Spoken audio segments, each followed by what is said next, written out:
Africa's population is expected to double by 2050, while Europe should shrink. The average age in Japan in 2050 is expected to be 54 and just 21 in Nigeria. Larger populations will mean more people to educate, more competition for jobs, and greater pressure on healthcare facilities.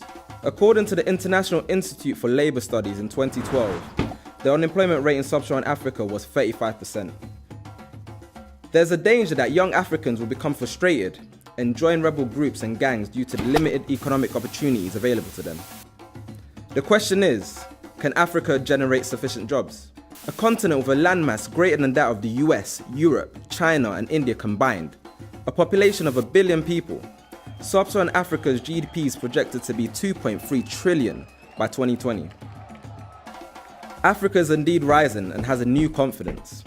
We see companies like MTN, Coca-Cola and Dangote Group seeing great potential in other sectors, like telecommunications, consumer goods and commodities, as the middle class grows at more than 6% per annum. The opportunities are boundless, but the challenges remain. What is the ideology of Africa? How do Africans see Africa? What is the African dream? For Africa to succeed, we need to build a foundation of trust and bring society together to drive progressive growth. We need less talk and more go-getters. If you want to go fast, go alone. If you want to go far, go together.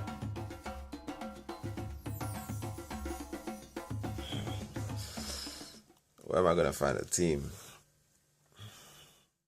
The moment before Aliou leaves. Aaron, today's going to be the first day of many. I want to see all of you that video recording your last day back in the UK or still in the UK. I realised that I'm part of a generation who can foster real change in Africa and feel we need to build a trusted pathway that will allow people to work together to create reputable, sustainable businesses. We need to share our collective skills and expertise to promote economic growth, encourage entrepreneurialism, and ultimately create jobs. Yeah, you clearly look ready, Aliou, for your travels. So I did my budget, and with half of what I needed, went to see what opportunities laid in Africa. A central part of this trip was to get an understanding of the people we would potentially partner up with, getting an overview of how business is done, and building a relationship which will push us forward together. First stop, Johannesburg, South Africa. The European influence is obvious here, as is the wealth disparity, with rich and poor living side by side. Life is expensive in Joburg. Kenya felt like Africa. It had a Western influence, but had a Kenyan identity. With fairly well-maintained, but completely chaotic streets. They had exciting technology enterprises and a good IT infrastructure which is benefiting the population as a whole. Rwanda is a country moving forward with a sense of purpose.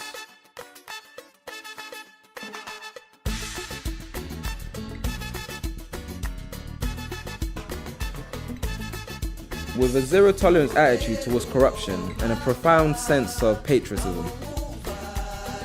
Rwanda was inspiring, beyond any expectation.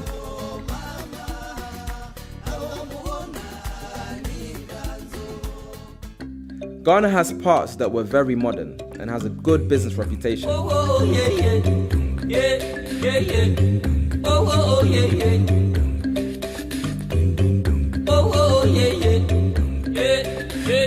The street hawkers could be aggressively enterprising, but there was a lot of energy to be seized upon.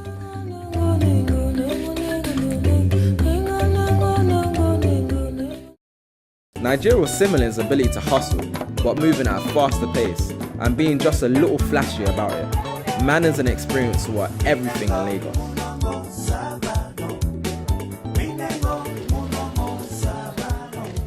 Finally, we visited Sierra Leone.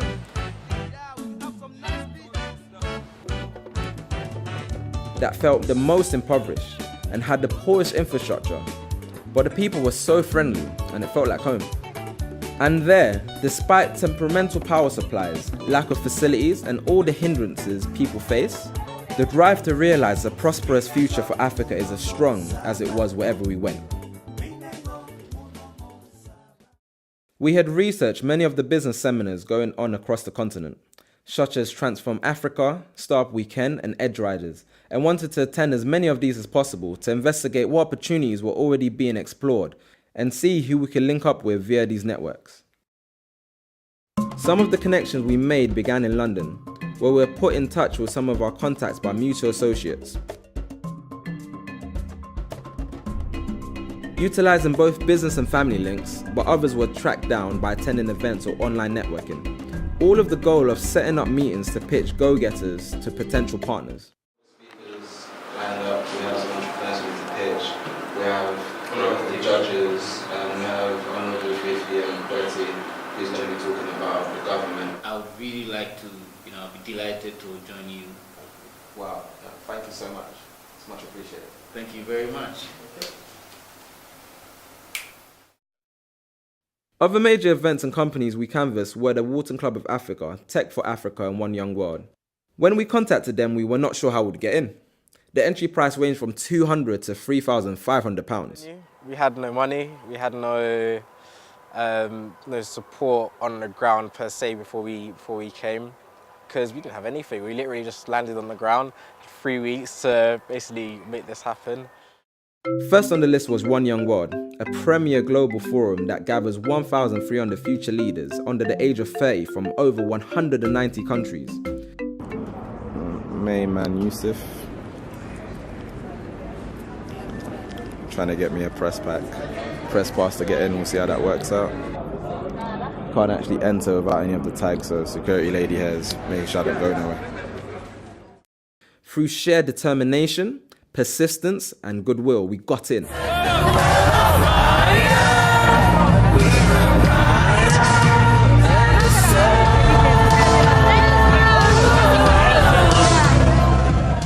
During the event, we saw the likes of Richard Branson, Mohammed Yunus, and Winnie Mandela, to name a few. Getting into these high-profile events without paying admission fee became a recurring theme as we built up momentum and gained supporters.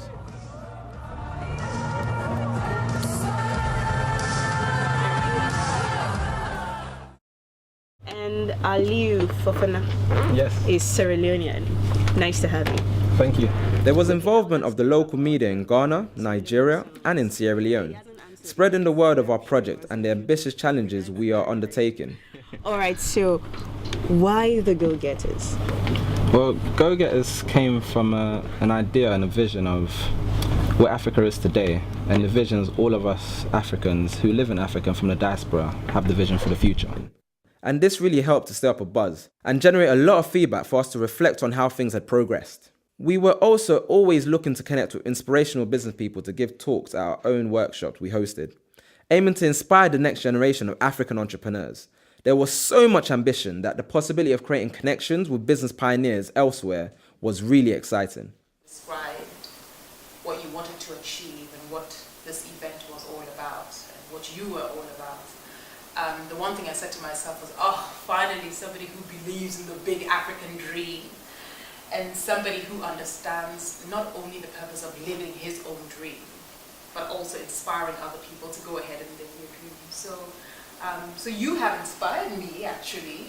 I think that when you're one person trying to make a change, it feels difficult.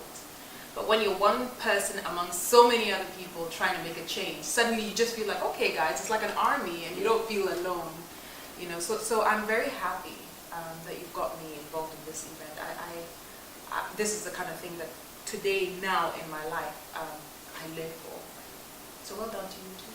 Thank you. Through our conversation with people out in the community and in business, all along our journey, we further identified areas where go-getters could effect real change by connecting individuals with the required skills and expertise from the diaspora with an African business partner. People were willing to get involved with us, and we were overwhelmed by the responses we were getting. My company is Frizz's Natural Choices Limited. I'm an entrepreneur. I quit my job to start a business of my own. I'm expecting to get tips on how to manage my finances, manage my clients, to retain clients and attract more clients. And I'm looking to grow a family business. Hi, good morning. The people were ready and willing to work hard and achieve great things. In organising our entrepreneurship workshop, we had 6 major tasks to complete. Getting a venue for the event, promoting the event to attendees, securing food and refreshment, shooting the GoGetters documentary, securing sponsorship to cover the event, securing speakers and panelists to grace the occasion. In seeking venues for entrepreneurship workshop, we approached universities in Ghana, Nigeria and Sierra Leone, and found dealing with each one a very different experience. In Ghana, we first tried University of Ghana, Legon. Several interactions later, we were getting nowhere. With the help of our local partner, Dr. Kwaku Ofosu-Osare, we were advised to try another institution, Ghana Institute of Management and Public Administration, GIMPA. GIMPA is one of the well-known professional institutes in Ghana. This time we decided to focus more on the Students' Representative Council, SRC, to help get the venue for free. We were successful. The SRC decided to join as partners as they also believed in empowering people, especially their students. My dream is to see the better future. And what I always tell people is, give yourself a chance for a change. Tomorrow is in your hands. What you do today determines what you get tomorrow. If you keep on doing what you're doing today, what gets what you get tomorrow. So let's all join together and embrace the go-getter dream, which is we're giving each and everybody an opportunity to change his destiny or her destiny. So I remember go-getters today because I believe in that destiny. What about you? Thank you. In Nigeria, we approached Covenant University. Not only did we get a venue for the event, but after the Dean of Students heard about what we had planned on doing, they upgraded us to a better venue. I just did next. So as you probably know, I'm starting a new company now, and I was actually recruited. And I was recruiting some people who are just straight out of high school for a particular role. And as I sat down with the lady, I was just filled with emotion. Because this lady came and they had to write, our dispatch drivers and all these people have to write written exams and should be able to pass basic math. And so they write very good English. And the lady told me that she thought it was the cleaning job she was coming for. Why do we create a continent where we graduate people who can read and write, the only thing they think they can do is to be cleaners, right? And as the lady sat in front of me, I was filled with emotion because of a simple fact that I know a year from now, after having worked for so long, and made some money, she's going to buy more decent clothes, she's going to be filled with so much self-confidence that I will look and I'll be very proud. I have such stories in Jimmy. And then it just came together. This is what I want to live my life for. That's my story. So I think more importantly, we need to begin to realize that it's doable. It's not a question of financing like people actually think. It's a case of overcoming your own fears. It's a case of also knowing the terrain a bit better. So successful entrepreneurs have to spend more time trying to let people understand where the pitfalls are and how to think about these things. You have to have what I call a lot of oxygen in your lung, which is like, be prepared to be hanging there for another 1 year, 2 years to build a business. It's not going to happen over 6 months like you think. It's not going to happen over 3 months. Everything looks like it's going to happen, but it takes much longer than it will. But invariably it will happen. You have to change course a couple of times, but invariably it will happen. And you don't need as much money as people think. You should actually go out and start selling your products, right? Get people buying your product, get people buying your product and paying you for the purchases that you do. Once you get into these kind of mindset, you've really begun your journey. Look in the mirror and look at our own self, because we ourselves are leaders. Through leadership, we can create jobs. Through leadership, we can inspire. One of my favorite scriptures in the Bible by King Solomon, Proverbs 6:10, it says, "A little sleep, a little slumber, a little folding of the hands to rest, and poverty will come over a man like an armed robber." Which means to me that we all need to wake up. We need to awaken that giant inside us. How long are we going to drive past and see poverty and put the blame game on the government, or put the blame game on our leaders, put the blame game on the teachers? No, we have a duty to be leaders like ourselves. The university had more rules and guidelines, but they gave us good support before and during the event. In Sierra Leone, we got access to a conference hall at the Institute of Public Administration and Management, IPAM University. Go-getters. That wasn't good enough. Go-getters. We closed this deal very late on in the day, but the university staff were responsive and acted quick in helping us to ensure that the event was a success. All of the workshops followed a basic structure with the networking sessions, business speakers, and Q&A sessions. However, they were adapted in each country depending on the feedback from the locals and if we had special speakers like ministers, investors, or TV personalities. One of the speakers was Honorable Fifi Kwete, who is the head of finance at Allied Institution and also the head of the new GHC 10 million Ghana seed fund for young entrepreneurs. His talk was greeted with tremendous enthusiasm from the audience, really bringing together what was needed for us as a people to move forward and opening the pathway for funds to be available to viable businesses. We also opened the floor to anyone who wanted to share a business idea and allowed them to discuss with all in attendance, which included potential investors, so we were making connections with the community already. On average, we had 4 weeks from landing in each country to organise and execute the event. There were many obstacles we overcame, from having to go through 6 different people in 2 different countries to lock in 1 speaker, to raising sponsorship and not receiving the money until a few days before we departed. In the end, the reception we got from those who attended these events was thoroughly positive and made all the hard work, mosquito bites and setbacks worthwhile. Actually, I think this program has been a very educative one and a good one for entrepreneurs like us, and I've actually learned a lot, as to managing your finances and how to start a whole business and everything. Not to be afraid of the challenges you face here and there, but then to keep pushing forward, and then whatever happens, you surely make it. I think it's a good program, and I thank the organizers for organizing this program, and I'm looking forward to participating next year. Thank you very much. I have been part of this program, and I think it's been really educative. The one key thing that I've learned from this program is, in business, you always need to, the key word is trust. Trust is key to every business. You should be trustworthy, you should trust others as well. The most crucial thing we found on our Go-Getters tour is that there are so many go-getters out there. We just need to reach them. People are central to our vision. We want to enable growth for generations and ultimately create jobs across all these great nations. During our exploration, we perceived the vision of excitement in Africa, together with belief that there's more to be achieved. Businesses can have the potential to grow rapidly to be worth billions of dollars. However, there are many challenges.